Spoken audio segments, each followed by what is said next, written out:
Nah, tadi Pak Surya sempat menyinggung soal, soal beberapa negara lain. Nah, Oke saya coba baca data dan oke, coba bandingkan angka PPN Indonesia dengan sejumlah negara ASEAN lainnya. betul. Kita nggak muluk-muluk ke negara Eropa lah. Iya, Pak. Kenapa kalau kita melihat negara-negara ASEAN tetangga kita lainnya seperti misal ini saya sebutkan ya, Singapura, Vietnam, Kamboja, Malaysia, Thailand, Laos itu bisa jauh lebih di bawah kita sedangkan kita di angka 12%. Ini sama dengan Filipina kalau tidak salah ya, Pak, ya? Betul betul. Nah itu kenapa, Pak? Masing-masing negara pasti memiliki Policy. policy dan juga tujuan yang berbeda-beda kan gitu tuh. Ya, Kalau kita lihat memang betul dari beberapa negara tadi memang ada pembeda ya antara satu negara dengan negara lain. Dari sudut pandang tarifnya berbeda, mmm, dari sudut pandang apa namanya, coverage barang dan jasa yang dikenakan juga berbeda. mmm, Kemudian pengecualiannya pun juga berbeda. mmm, Kalau Mas Reno ke Singapura gitulah, pergi ke rumah sakit, mmm, ini yang saya coba lihat di situ ada cas GST nggak kira-kira? Ada.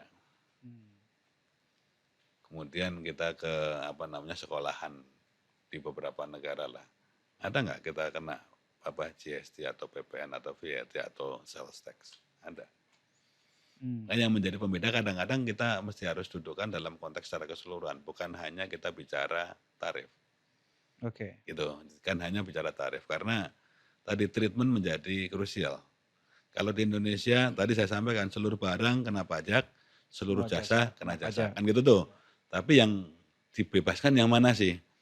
Mmm, Tadi 265 triliun tadi itu, betul. kira-kira itu ekspektasi jumlah yang dibebaskan, saking banyaknya yang dibebaskan. Nah, mesti harus kita lihat, contoh kemarin yang didiskusikan Vietnam, Mmm, contoh kata nih misalnya karena Vietnam, Vietnam menurunkan ya malahan ya? menurunkan kan, Ya, tadinya baseline-nya kan sama 10%, ya, ya kan 10% sama.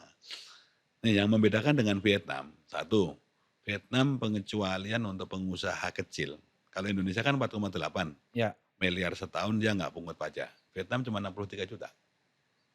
Di bawah 63 juta maksudnya? Di bawah 63 juta dia Tidak nggak dipungut? pungut pajak, tapi di atas 63 juta dia pungut pajak. Kalau kita di bawah Empat 4,8 M? miliar setahun. Ini Mmm, salah satu comparativeness aja nih. Saya tidak membandingkan dalam konteks apa-apa, karena tadi masing-masing negara pasti punya strateginya punya sendiri. strateginya, kan itu tuh. Jadi kalau Vietnam di atas 63 juta dia harus pungut pajak. Jadi Mmm, retailer itu harus pungut pajak tuh. Pada apa namanya, UMKM, mohon maaf nih UMKM ya, lagi ya, harus pungut pajak. Kalau kita masih di bawah 4,8 masih nggak coba dipungut kita pajak. belum pungut, satu. Kemudian yang kedua, kita beberapa contoh tadi, beberapa jenis barang dan jasa kita bebasin, sama sekali nggak pungut pajak. Ya, ya. Di Vietnam, beberapa jenis barang tadi bayar 5%, pendidikan bayar 5% kalau nggak salah saya ingat, kesehatan bayar Semua lapisan itu? 5 lapisan, Mmm, kan gitu tuh. Jadi yang membedakan seperti itu, walaupun kembali lagi, dia turunkan sekarang tuh konteksnya pada waktu sedang kena Covid. oke. Jadi Vietnam menurunkan menjadi 8 kalau tidak salah ya, 98. Itu pada waktu mereka pengen mendorong daya beli masyarakat, Mmm, pada waktu Covid, mulai tahun 2022.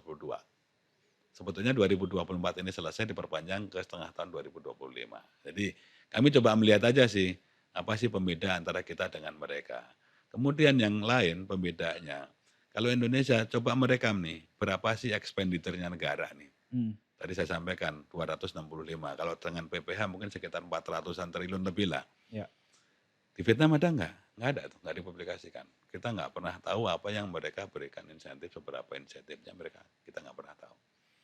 Jadi dari situlah sebetulnya kita memiliki ya comparativeness sih, mmm, bahwa instrumen pajak khususnya PPN itu tidak hanya ditujukan untuk mengumpulkan, tapi juga memberikan perlindungan. oke.